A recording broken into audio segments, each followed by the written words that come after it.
Assalamualaikum warahmatullahi wabarakatuh. Saya Viva Dalia Anida, NIM 2019 33116. Kelas 3C Prodi PGSD Universitas Muria Kudus.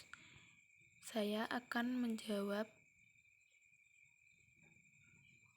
ujian akhir semester pada mata kuliah Keterampilan Berbahasa Indonesia. Soal yang pertama yaitu jelaskan teknik mendongeng bagi siswa sekolah dasar khususnya kelas rendah.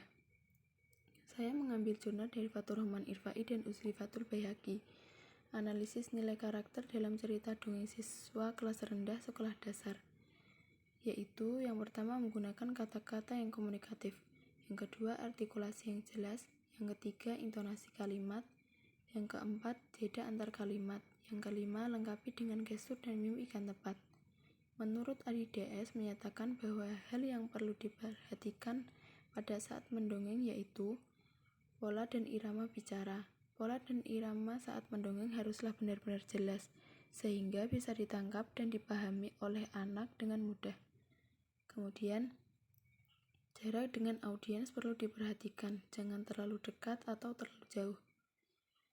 Gerak dan sikap tubuh. Gerak dan sikap tubuh merupakan hal yang terpenting dalam mengkomunikasikan atau menunjukkan emosi, sehingga seorang pendongeng harus menjaga sikap sewajar mungkin dan menjaga gerak tubuh agar disukai anak-anak. Soal yang kedua yaitu bagaimana langkah menerapkan keterampilan produktif dan keterampilan reseptif pada siswa kelas rendah. Saya mengambil jurnal dari Masda Satria Kurniawan, Okto Wijayanti, Santi Hawanti, PGSD Universitas Muhammadiyah Purwokerto.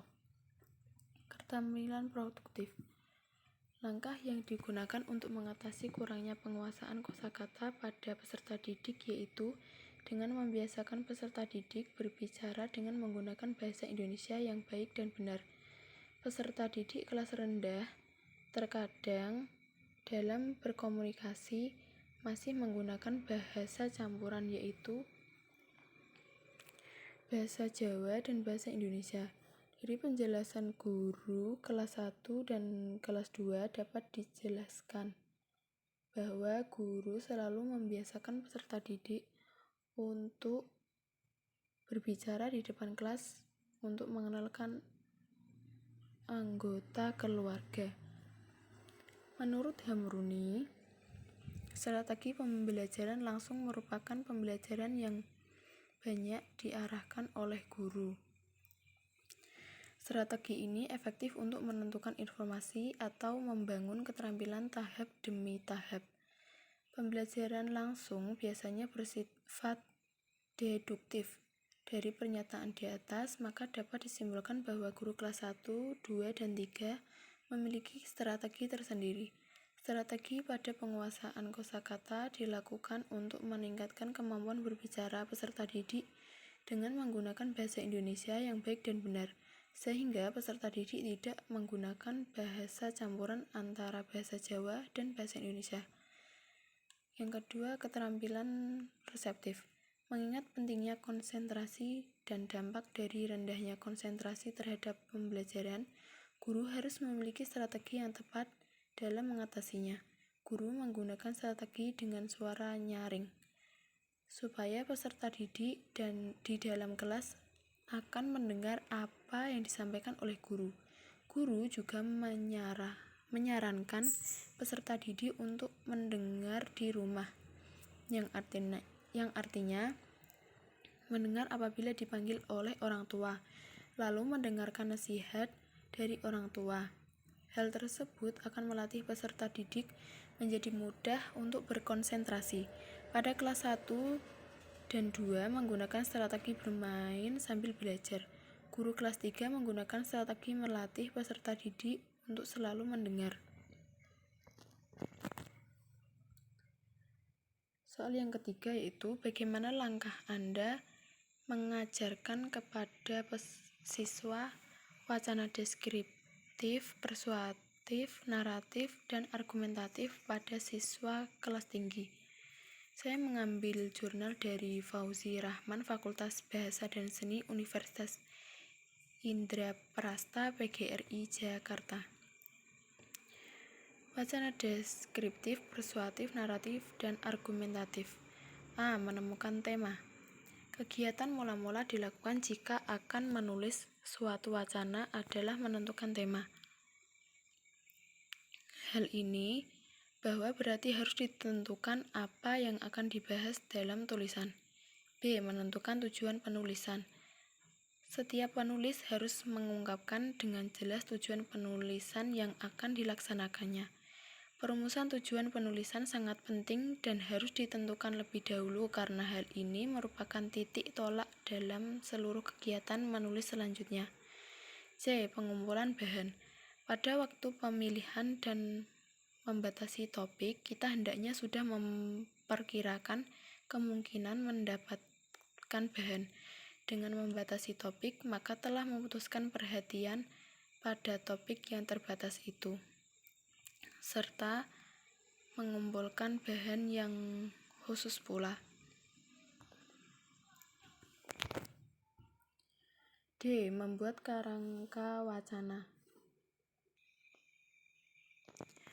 Agar dapat menentukan organisasi pengarang, sebelumnya kita harus menyusun kerangka karangan.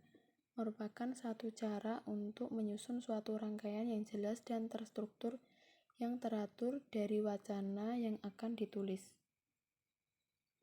E. Mengembangkan kerangka wacana. Langkah selanjutnya setelah menyusun kerangka wacana adalah mengembangkan kerangka wacana menjadi suatu karangan yang utuh. F. Merefleksi wacana. Pada langkah merefleksi dilakukan penulisan secara menyeluruh mengenai ejaan, tanda baca, pilihan kata, dan sebagainya. Soal yang keempat yaitu kesantunan berbahasa merupakan cerminan dalam bertutur baik lisan maupun tulisan. Jelaskan apa saja yang harus dipahami untuk menjaga kesantunan berbahasa dalam pembelajaran. Saya mengambil jurnal dari Diani Febriasari dan Weni Wijayanti, Universitas Katolik Widya Mandala Madiun. Maksim kebijakan. Yang pertama ada maksim kebijakan. Pemikiran utama maksim kebijakan atau text maxim dalam prinsip kesatuan yaitu peserta petuturan sebaiknya berpegang terhadap prinsip agar meminimalkan keuntungan bagi diri sendiri serta memperbanyak keuntungan pihak lain saat berkomunikasi. Apabila dalam bertutur orang berpegang teguh pada maksim kebijaksanaan, ia akan dapat menghindarkan sikap dengki, iri hati, dan sikap-sikap lain yang kurang santun terhadap mitra tutur. Yang kedua ada maksim kedermawanan. Dengan maksim kedermawanan atau kemurahan hati, peserta petuturan dihimbau untuk menghormati sesama. Penghormatan terhadap orang lain akan terjadi apabila orang dapat mengurangi keuntungan bagi dirinya sendiri dan memaksimalkan keuntungan bagi pihak lain. Yang ketiga, ada maksim penghargaan. Di dalam maksim penghargaan atau approbation maxim dipaparkan jika seseorang dikatakan santun bila saat berbicara berusaha untuk memberi penghargaan kepada rekan bicara, penutur, dan mitra tutur yang saling mencaci pada saat berkomunikasi dapat digolongkan sebagai manusia yang tidak baik.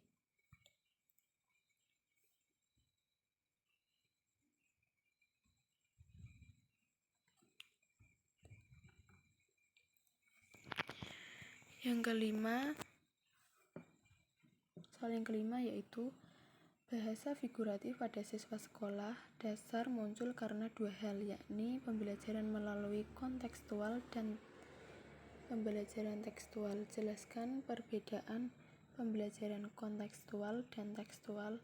Berikan contohnya.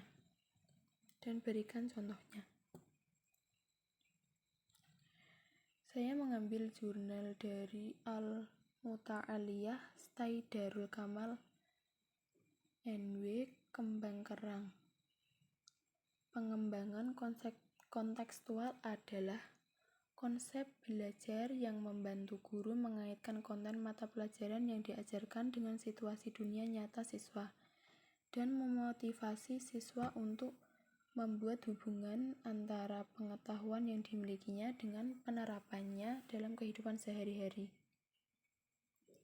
Sedangkan pembelajaran tekstual adalah pembelajaran yang memposisikan proses belajar mengajar sebagai proses transformasi distribusi teks dari teks kepada siswa lewat perantara guru. Contoh pembelajaran kontekstual adalah dengan melakukan kerja kelompok.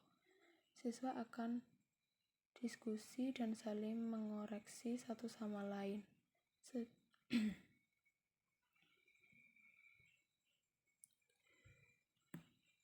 Soal yang ke-6 yaitu sebutkan dan jelaskan pemanfaatan media tradisional dan media berbasis teknologi dalam keterampilan menyimak bagi siswa kelas tinggi.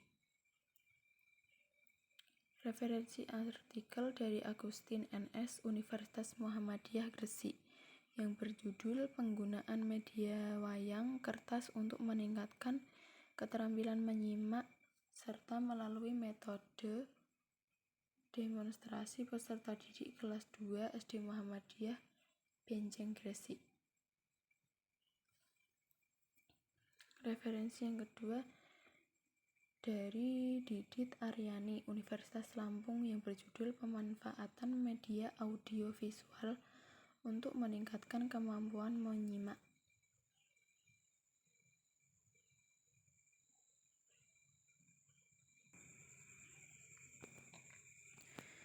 Yang pertama yaitu media tradisional.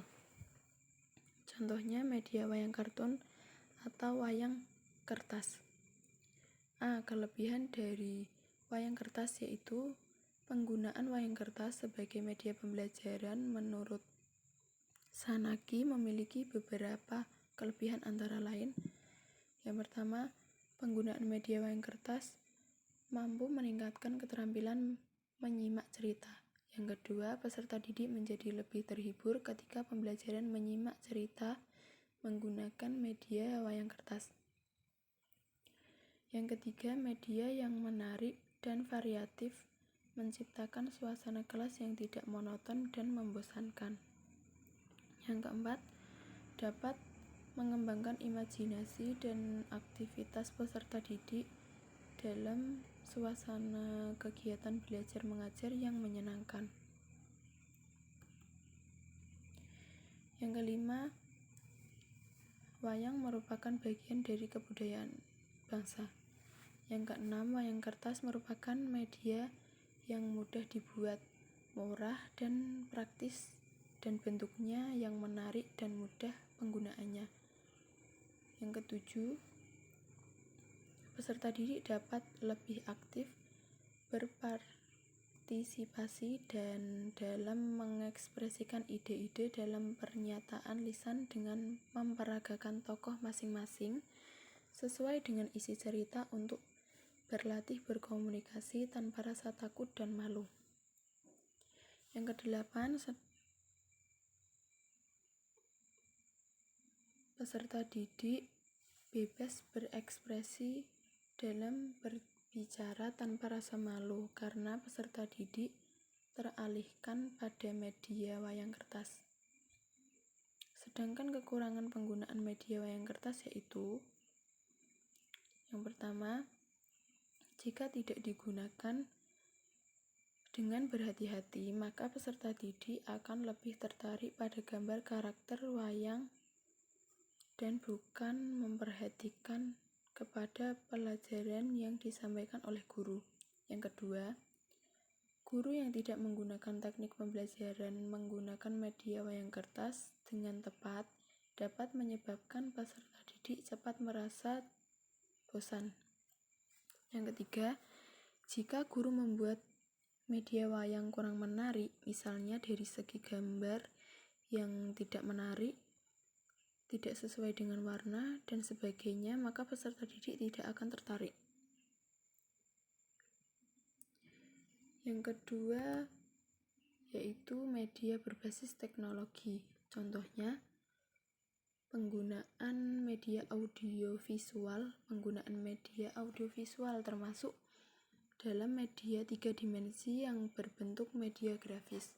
Hal tersebut berdasar pada media audio visual yang berbentuk sebuah tayangan visual dengan dukungan unsur video, audio, dan menggambarkan suatu keadaan secara lebih nyata.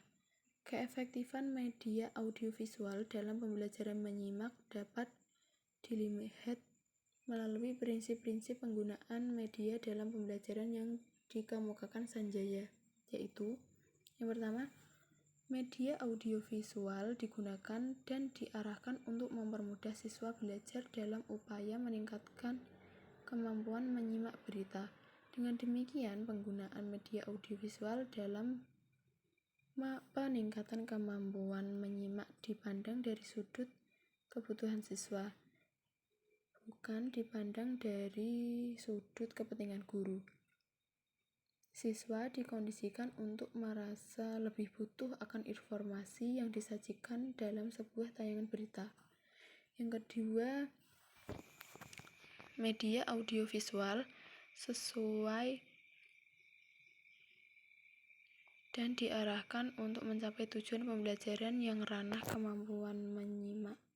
Dalam ranah kemampuan menyimak, media audiovisual tidak digunakan sebagai alat hiburan atau tidak semata-mata dimanfaatkan untuk mempermudah guru menyampaikan materi, akan tetapi benar-benar untuk membantu siswa belajar sesuai dengan tujuan pembelajaran yang ingin dicapai. Yang ketiga, yaitu media audiovisual sesuai dengan materi pembelajaran. Kekhasan materi pembelajaran menyimak adalah siswa melakukan kegiatan reseptif, yaitu mendapatkan informasi dari apa yang dilihat dan didengar melalui media audiovisual yang ditayangkan. Yang keempat, media audiovisual dipandang sesuai dengan minat, kebutuhan, dan kondisi siswa. Media ini menggabungkan antara audio dan visual dalam bentuk tayangan berita yang sedang hangat dibicarakan saat ini, sehingga menumbuhkan minat dan kesadaran bahwa hal tersebut dibutuhkan oleh siswa. Yang kelima, media audiovisual merupakan media yang efektif dan efisien karena tidak memerlukan peralatan yang sulit digunakan dan sesuai dengan materi yang akan disampaikan.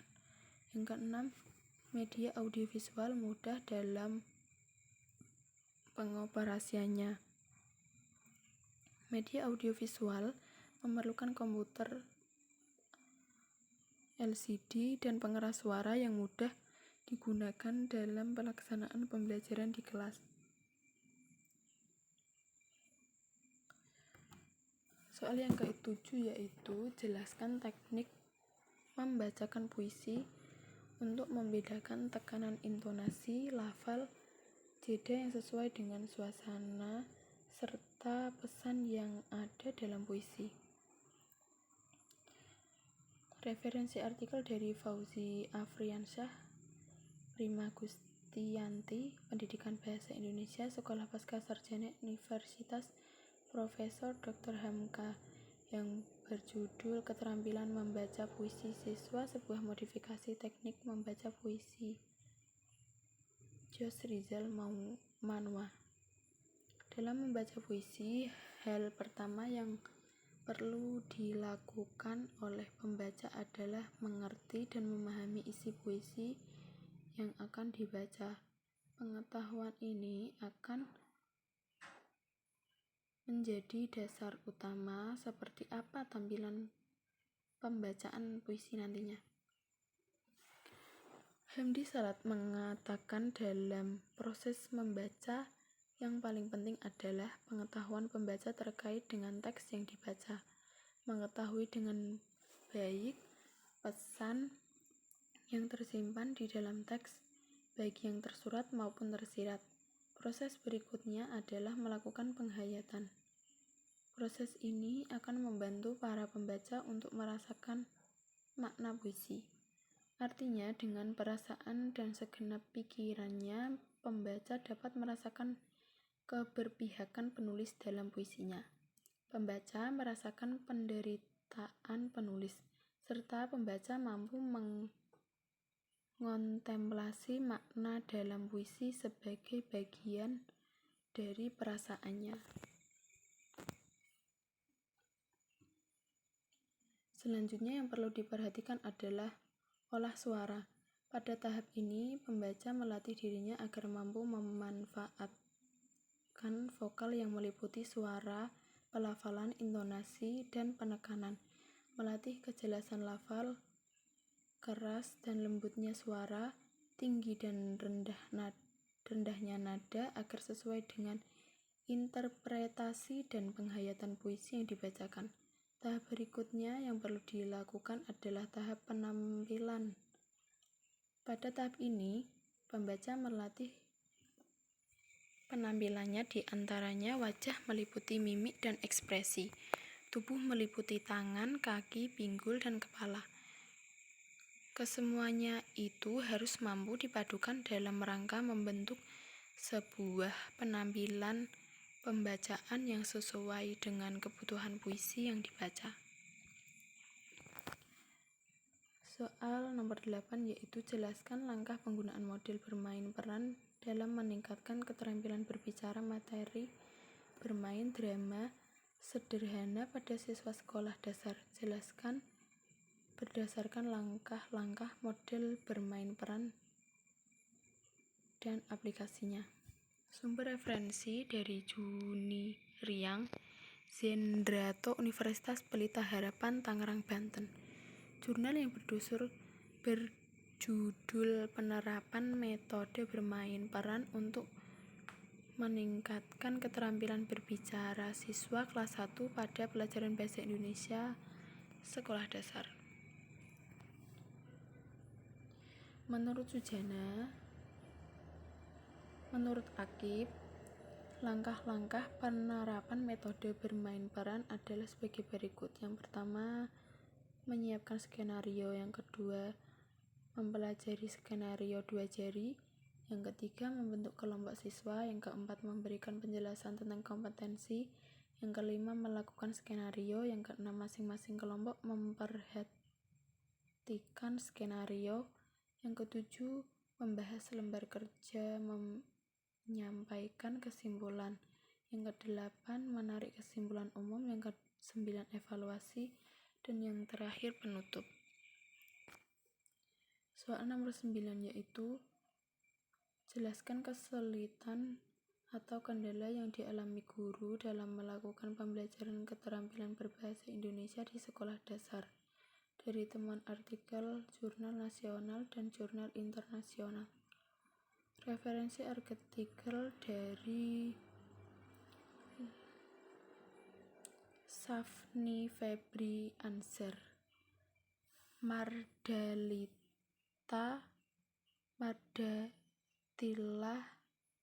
yang berjudul Analisis Kesulitan Belajar Siswa pada Pembelajaran Bahasa Indonesia di Kelas 5. Pelajaran Bahasa Indonesia adalah mata pelajaran wajib sekolah dasar. Bahasa Indonesia merupakan mata pelajaran yang dapat dipelajari secara langsung dalam kehidupan sehari-hari. Namun, banyak siswa menganggap pelajaran bahasa Indonesia merupakan pelajaran yang sulit. Siswa dirasa kurang mampu untuk mempelajari bahasa Indonesia.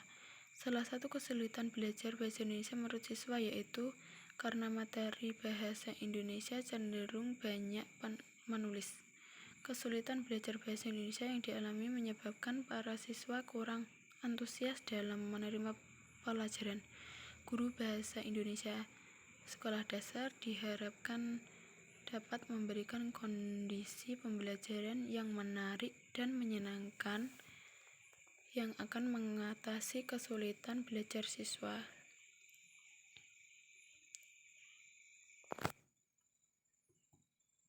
Kesulitan-kesulitan yang sering dihadapi siswa sekolah dasar dalam menghadapi pembelajaran bahasa Indonesia. Kesulitan dalam memahami teks dan juga kesulitan dalam memahami keterampilan berbahasa pada materi bahasa Indonesia tersebut. Hal ini juga disebabkan oleh beberapa faktor, baik faktor internal maupun eksternal dari siswa. Kesulitan belajar antar siswa yang satu dengan yang lainnya tidaklah sama. Hal ini sangat tergantung pada pemahaman siswa tentang sesuatu materi yang dipelajarinya. Secara lebih khusus, Sujono mengemukakan tentang kesulitan-kesulitan siswa dalam mempelajari bahasa Indonesia, yaitu yang pertama, kesulitan dalam menggunakan konsep. Kedua, kesulitan belajar dengan menggunakan prinsip. Ketiga, kesulitan dalam menentukan soal esai. Terima kasih. Kurang lebihnya mohon maaf. Wassalamualaikum warahmatullahi wabarakatuh.